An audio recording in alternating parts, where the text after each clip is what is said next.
waaye bu ñu réere mukk mbir ni on a un grand pays boo xam ne saa yu ñu demee ba nit ñi jaaxle ba njàqare am ba nit ñi foog ni lépp yàqu na bis bu ne dina am ñuy jóg ay góor ak ay jigéen taxaw am fulla ak jom pour delloo Sénégal li mu moom.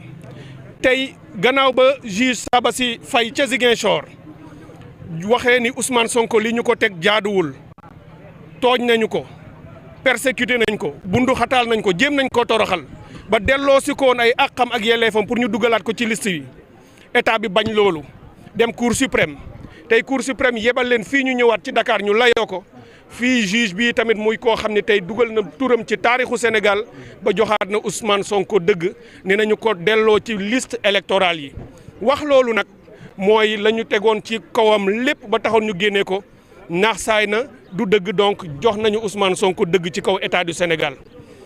avocat yi Maître Bamba Cissé wax na fi wax ju rafet waxu avocat lam ñu ngi leen di féliciter ñoom avocat yi mësuñoo dellu ginnaaw ci liggéey bu rafet bi nga xam ne ñoo ngi koy def ñun ñii ñoo ñu jox confiance ne ñu mën nañoo gagner état bi ci lii ñu jaar ci wàllu judiciaire loolu la ñu wane ñu ngi leen ciy féliciter waaye du ma nangu ñu ni Ousmane Sonko amul kenn gañewul déedéet am na ku gañe Ousmane Sonko moo gañe Ousmane Sonko moo gañe parce que Ousmane Sonko moo sësoon ci bëgg-bëgg askan wi moom ak askan wi ñoo bokkoon nekk benn camp parce que li ëpp ci askan wi tey kuy waxal yàlla da ngay xam ni bëgg nga Ousmane Sonko bokk ci élection yi li ëpp ci askan wi bëgg nañu mu nekk seen candidat ñu tànn ko kooku nag état bi ko bëggoon gàntal di fexe ay pexe pour Ousmane Sonko bañ a bokk bu ñu ñëwee ba yoon daan état boobu kon état bee ñàkk tey am na ku gagné am na ku ñàkk loolu mooy lii réalité politique am na ku gagné am na ku ñàkk état du Sénégal a perdu devant Ousmane Sonko ses avocats et ses partisans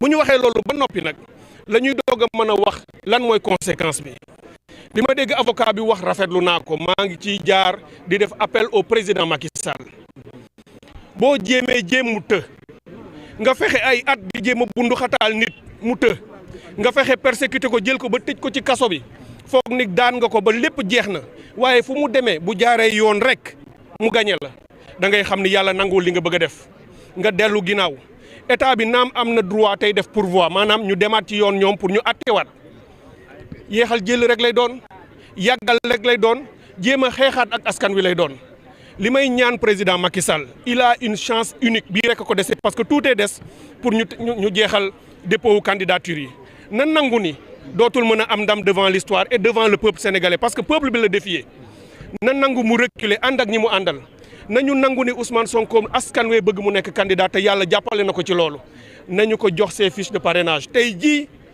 incha allah dinañu fexe ba Ayib Daffé dem fa mu war a dem pour jëli ses fiches de parrainage nañu ko jox ngir yàlla pour la stabilité et la paix de ce pays pour ñu nangu li askan wi bëgg et réew mi bëgg ko ñu jox ko ñu nangu mu bokk ci élection présidentielle li ñuy ragal man Ousmane Sonko kenn gënu ma koo xam ci réew mi ci wàllu politique ak ci wàllu xamante ak ci wàllu xaritoo Ousmane Sonko du koy fayonte Ousmane Sonko du koy toroxal doomu aadama bu fekkee dañu ragal ni bu faloo dana leen toroxal wala dana leen tëj wala mu leen di def loo xam ne lii jaaduwul lépp lu yoon laaj nag ci réew mi ñu bind ko ni yoon ni lay doxee incha allah moom xam naa ni dina ko doxal bu soobee yàlla waaye di topp nit pour toroxal ko du melul noonu nañu jàpp ni tey am nañu chance bu rëy a rëy fii ak ñaari weer ñu tegaat ci àddina bi loo xam ni turu Sénégal dina jóg ak raayam ba faw maanaam képp koo xam ni war ngaa bokk ci élection yi à commençant par Ousmane Sonko ñu bàyyi ko mu ñëw bokk ci élection yi bu ko sénégalais yi tànnee mu passé pouvoir bi ak Macky Sall mu jox ko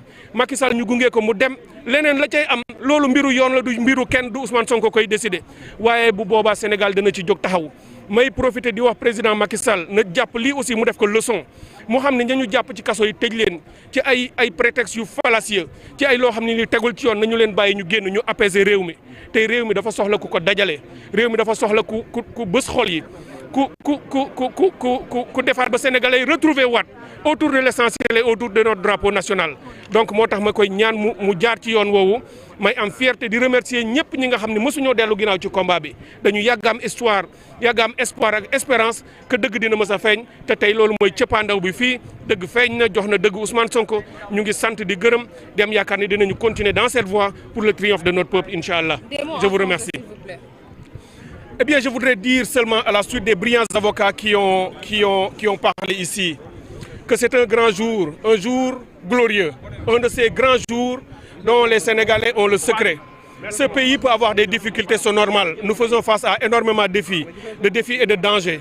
Mais à chaque fois que nous sommes menacés, à chaque fois que nous sommes... électoral. Le juge a fait droit à sa demande, a estimé que, premièrement, le juge d'instance est compétent pour se prononcer sur cette requête et deuxièmement, la notification qui devait être faite à M. Ousmane Sonko n'a pas été faite régulièrement et que sur la question de la contumace, là aussi la question a été posée et le juge a répondu comme quoi cette question de la contumace est importante dans la mesure où la décision qui condamne M. Ousmane Sonko à 2 ans d'emprisonnement n'est pas encore définitive. Bon, donc sur cet aspect, nous pourrons dire que nous sommes très satisfaits. Il ne s'agit pas, je pense qu'il faut le noter, de la victoire d'un camp contre un autre, puisqu'il s'agit avant tout de la victoire du droit, il s'agit de la victoire de la démocratie. C'est tout le Sénégal qui gagne à travers cette décision et au-delà du Sénégal, c'est l'Afrique qui gagne. Une nouvelle fois, le Sénégal se distingue comme étant l'une des champions de l'Afrique en matière de démocratie et puis de l'état de droit. Maître, le camp adverse a déjà fait savoir qu'il va introduire un recours en cassation.